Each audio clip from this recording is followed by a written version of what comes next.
রাখাইনে গৃহযুদ্ধের জেরে নতুন করে বাংলাদেশে আসা প্রায় ৬৫,০০০ রোহিঙ্গাকে নিবন্ধনের সিদ্ধান্ত নিয়েছে সরকার। সম্প্রতি মিয়ানমারে বিদ্রোহী বাহিনীর হাতে বাংলাদেশের সীমান্ত সংলগ্ন একাধিক শহরের পতন হওয়ায় আরও শরণার্থী অনুপ্রবেশের আশঙ্কা করছেন সংশ্লিষ্টরা। ২০২৩ সালের নভেম্বর থেকে চলতি বছরের ডিসেম্বর পর্যন্ত এই অনুপ্রবেশ ঘটেছে বলে বেনারকে জানান সরকারের শরণার্থী, ত্রাণ ও প্রত্যাবাসন কমিশন। প্রকাশিত এক প্রতিবেদন অনুযায়ী এই সময়ে প্রায় ১৭,৫০০ রোহিঙ্গা পরিবারের ৬৪,৭১৮ সদস্য বাংলাদেশে অনুপ্রবেশ করেছেন। মিয়ানমারের বিদ্রোহী গোষ্ঠী আরাকান আর্মি বাংলাদেশ সীমান্ত সংলগ্ন মংরু আক্রমণ করার কারণে নতুন করে রোহিঙ্গা অনুপ্রবেশ ঘটছে।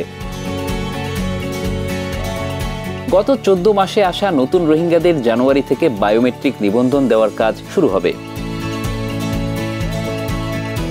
বায়োমেট্রিক আইডেন্টিফিকেশন প্রক্রিয়ায় প্রযুক্তির সাহায্যে প্রতি ব্যক্তিকে দৈহিক গঠন ও বৈশিষ্ট্যের ভিত্তিতে চিহ্নিত করা হয়। বায়োমেট্রিক নিবন্ধনের ভিত্তিতেই বাংলাদেশের শরণার্থী শিবিরগুলোতে রোহিঙ্গারা বিভিন্ন ধরনের সহায়তা পেয়ে থাকেন।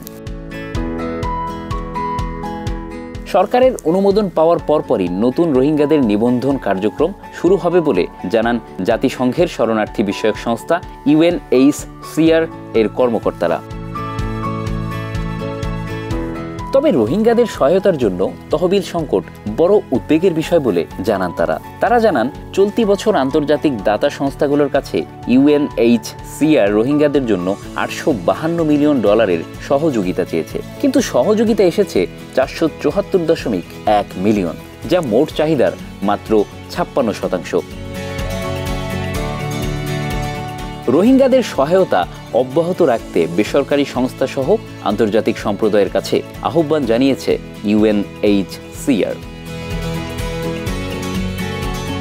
এদিকে নতুন করে রোহিঙ্গা ঢল হতে পারে এমন আশঙ্কায় সীমান্তে নজরদারি বাড়ানো হয়েছে। কক্সবাজার টেকনাফের নাফ নদী সংলগ্ন স্থানীয় একাধিক বাসিন্দা জানান, নাফ নদীতে কড়া নজরদারি থাকায় রোহিঙ্গারা এ পথে প্রবেশ করতে পারছে না। বান্দরবান জেলার সীমান্ত এলাকায় বিভিন্ন পথে দালালদের সহায়তায় রোহিঙ্গারা প্রবেশ করছে। সম্প্রতি পররাষ্ট্র উপদেষ্টা মোহাম্মদ তৌহিদ হোসেন বলেন, বাংলাদেশে নতুন করে ৬০,০০০ রোহিঙ্গা অনুপ্রবেশ করেছে।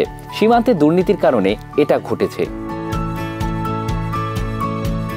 বান্দরবনের সীমান্ত সংলগ্ন স্থানীয়রা বলছেন, বান্দরবন জেলার নাইখাংছড়ি উপজেলার ঘুমধুম, তুমধ্রু, লেবুছড়ি, আলীকদম, পশ্চিম মুকুল আর টেকনাফের হিলা ও হোয়াইক্যাং এলাকা দিয়ে রোহিঙ্গারা দালালদের সহায়তায় বাংলাদেশে ঢুকছে।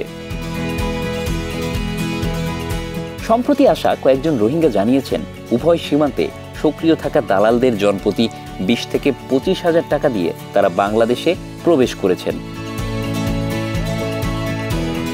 UNHCR এর তথ্য অনুযায়ী বর্তমান ভাসানচরে ৩৬,৩৭৬ জন সহ কক্সবাজারের 33টি ক্যাম্পে 10,06,৫৭৪ রোহিঙ্গাকে আশ্রয় দিয়েছে বাংলাদেশ। দফায় দফায় আলোচনা এবং প্রতিশ্রুতির পরও গত 7 বছরে একজন রোহিঙ্গাকে ফেরত নেয়নি Myanmar. Bangla affairs news desk.